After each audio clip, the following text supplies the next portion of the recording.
actually started during the pandemic because way back before, when I was still in grade school, I really love trying different things. And I am a kid who had a lot of dreams. I wanted to be a doctor, I wanted to be a flight attendant, but I'm too small for that.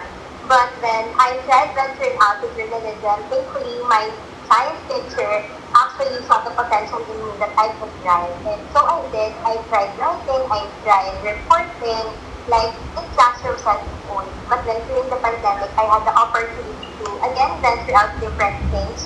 And then the video of Angelic Mator resurfaced in my FYP in my TikTok account, in which if you're familiar, the line, ibalik ang corona sa Espanya. And when I saw that video, something ignited in me that why not try doing a courtside reporting? Because I believe courtside reporting is the best of both worlds, in which I love, which is journalism and sports. Because I am a kid also before that. I really love trying different sports. I tried training in a volleyball, but it wasn't for me. Kulang-kulang lakas ng kamay ko. And I also tried doing badminton, and I can say I can do it naman po, but I'm not really good at it. Like, walang career na mapupuntahan yung lalaro ko ng badminton. So, it's just for a hobby. And then, I also love watching basketball, but I couldn't do it. So I tried doing both things like writing and also loving sports. I believe, as I've said, courtside reporting is the best part of that. And I promised myself, because during the pandemic, I was just 14 or 15 years old. So I promised myself when I turned 18, I would actually try in applying being a police correspondent. And so I did. Your audition in NCAA. Tried twice before I got in actually being a correspondent. Because on my first try, I was just 18, just like what I said earlier. I promised myself that when I turned 18, I would audition as a correspondent. And the first audition was actually pretty eye-opening because as an 18-year-old who really wants to explore different things, and that's the first thing that I did after graduating senior high. And I auditioned, and it was actually pretty tough because the other contestants or my other people who were applying as a correspondent in NCAA as like 19 to 20 years old. So I'm just really like the bunso one. So when I tried, super pinakamahal po ako. But then after the first round, I passed.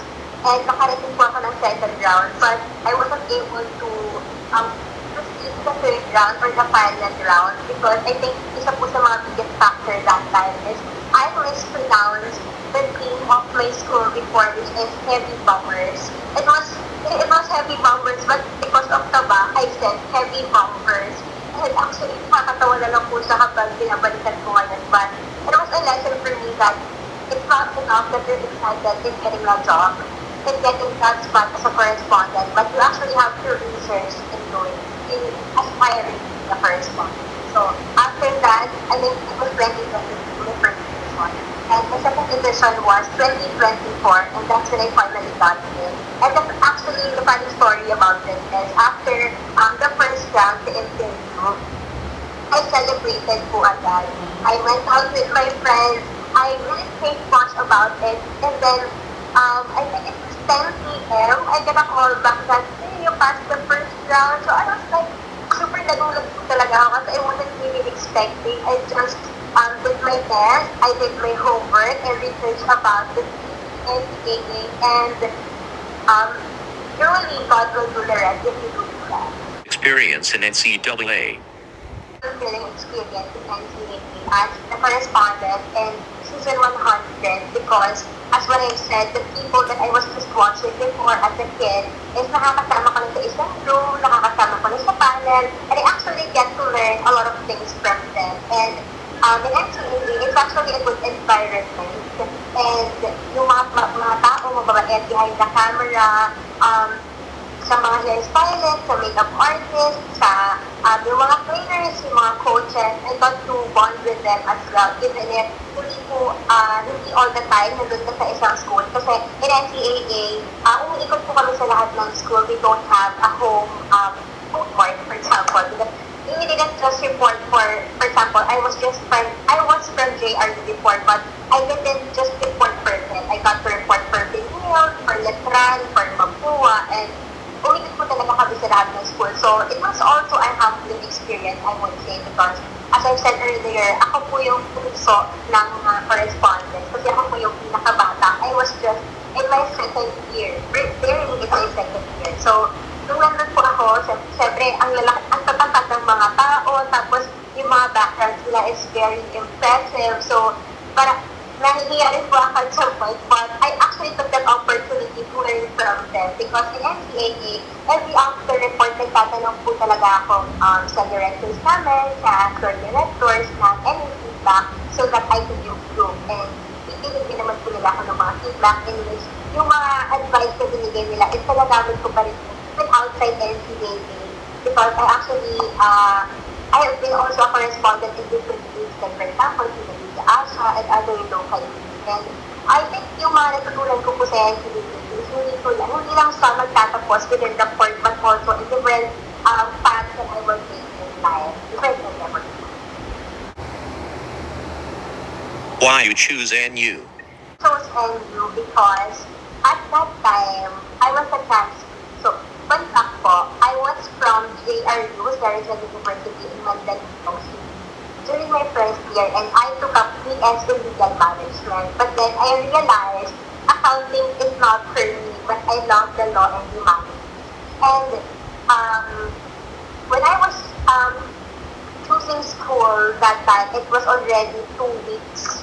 I think it was second week of August, and most of the schools that are offering AV communication is closed na. So, NU, they still open doors for transfer. So, I chose NU. And I think it's the best decision of my life because NU is a very diverse. It was a very diverse environment. The students are very welcoming and friendly, and it made me realize that I'm on the right path, especially I shifted also to AV communication. Who's NCAA CSR you learn the most?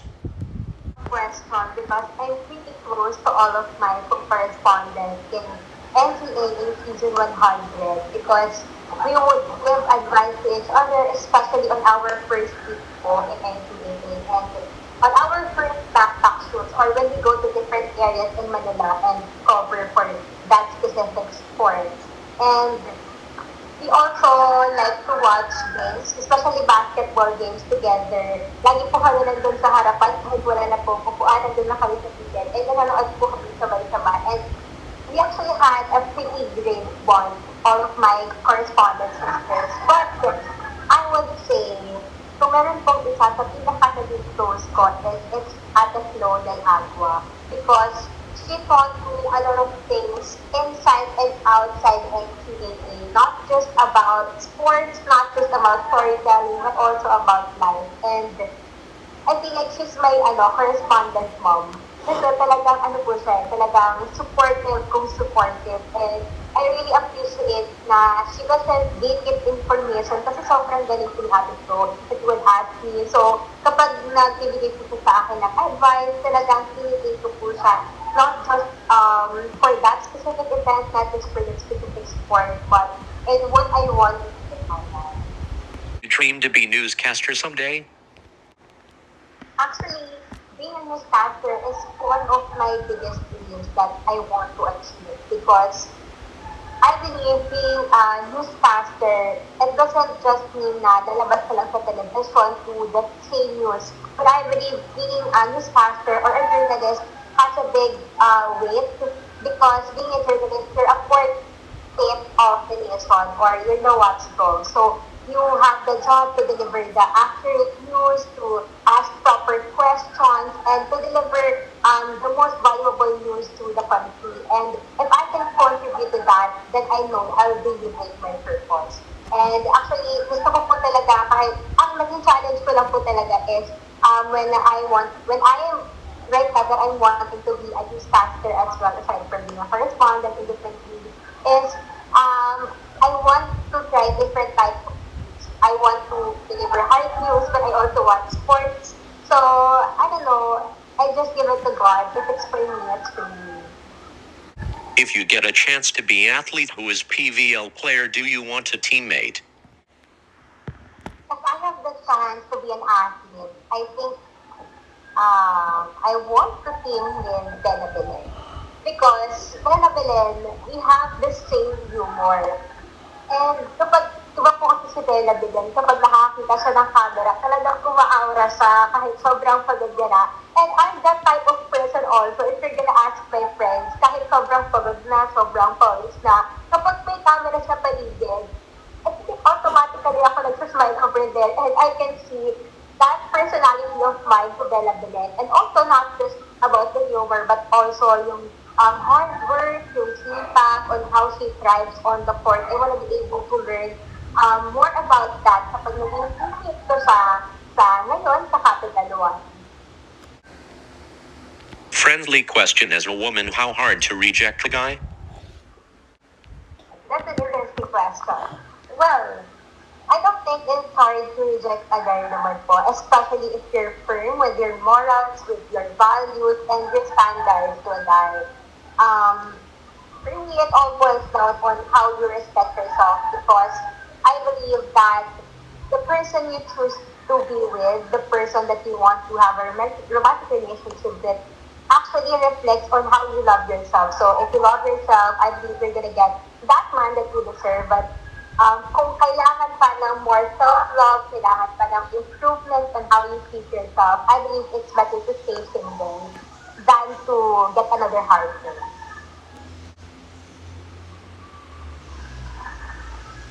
As a student, well, nagkaroon po kami ng mga films during second year, which is yun po yung year na nakapunta ko or nag-transfer ako sa LU. And I would say, sobrang ano po siya, hindi ko ma-explain through words, pero mahirap po siya kasi when doing a film, you're not just acting. And kailangan kasi may mga lines na may certain bigat na kailangan mong ma-deliver. And during that time, in my first year in NU, but already in my second year in college, that was also the time that I was a correspondent in NCAA. So sabay-sabay po talaga lahat ng schedule. And there was a time na I had coverage in NCAA, and after that, I went straight to the filming of our, with my second year classmates. And it's pretty tiring, I can say. Talagang physically demanding po siya. I wouldn't conceal that. But if you have the passion for it, if you have the dedication, I think kayang-kaya naman po. And ako, kinaya ko naman po siya because I want to learn also kung paano ba yung tamang pag-acting, kung paano po ba yung tamang pag-deliver ng lines. And I'm always open naman po to learning. So, I think yun po yung isa sa mga dahilan kung bakit po siya mas naging magaan po sa akin.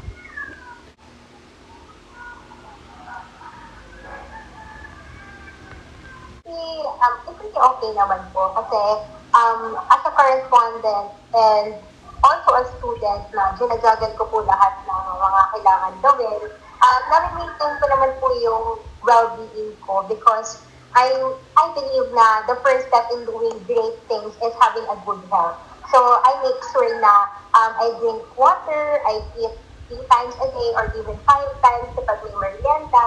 And hindi po ako mahilig mag-gym, but I like walking around. Kapag malapit lang naman, kung walking distance naman, I opt in walking. And sa screen time, medyo mahirap pa siya i-control. But I'm working on that and I'm trying new things offline. Like for example, journaling, reading books. So it helps on improving my mental health and my physical well-being, holistic health in general po. Question: top 6 volleyball player in NU. That's the top question that's the toughest question that I have heard this afternoon because there's a lot of players, legendary players that the National University has formed.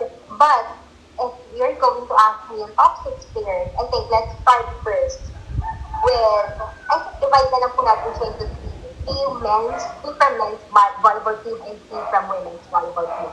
So, from men's, Leo Ardiales, the finals MVP of UAAP Season 88. Kasi, I actually admire yung personality ng buong men's volleyball team also kasi they're very humorous as well. And hindi lang sila naglalaro on the court with pure straight emotions. Nakikita mo na talagang ine-enjoy po nila. And minsan nakakasalubong ko po sila sa labas ng campus or inside the campus and kumakain sila ng street food. And that's po parang na, ano ko na, they're very humble as well. It is Peng Tagubolos, I would say. Because he's really great also in what he do, in playing volleyball. And I actually got to talk with him last season. I interviewed him kung ano ba yung inspiration niya, kung ano ba yung nag-influence sa kanya. And with his answers, talagang nakita ko po na a basket or a player, a volleyball player, whether it's a volleyball or basketball player, being an athlete, they're not just playing for the sport. They have a very touching background as well. Kasi hindi lang sila naglalaro on the court just because they want to. Talagang meron po silang reason behind that. They have their family as their inspiration. They also have their siblings, their parents as well, and even their younger self. Some of the players that I got to interview before auditioning and being a correspondent, ayun po, sinabi nila sa akin kung ano yung mga inspirasyon nila. And isa sa mga touching na narinig ko na story was yung kay Peng po. Next is, I would say, Brian Bagunas.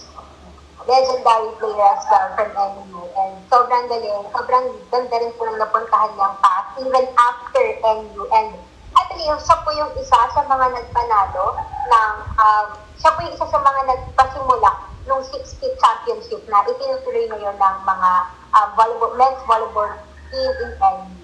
And for the women's naman po, of course, Bella Belen. As what I've said, hindi lang siya pure hard work, nandiyan din yung humor na. And sa team na kung nasaan siya ngayon, sa Capital One, nakikita ko po na na-enjoy niya po talaga yung ginagawa niya because she's not just great in court, but also in having chemistry and bonding with her sisters and Capital One. Nakikita ko po kasi yung mga TikToks nila on the FYP, and I can say that sobrang ganda po ng chemistry nila on and off the court, even after graduating from college. Next is, of course, the Santiago sisters, Din Santiago and Jaja Santiago. Kasi kahit wala pong nadala na championship, nandun kasi yung nandun yung grit and pride na makikita mo sa national yan. And sila po kasi yung una ko napanood before, sa kanila ko nakilala yung NU, and batang-bata pa po ako noon. And doon ko po na-realize na grabe, ang galing din talaga ng mga players ng NU at talagang sila, like yung hard work, yung fighting spirit nila, makikita mo po talaga sa bawat galaw na ibinibigay nila on and off the court.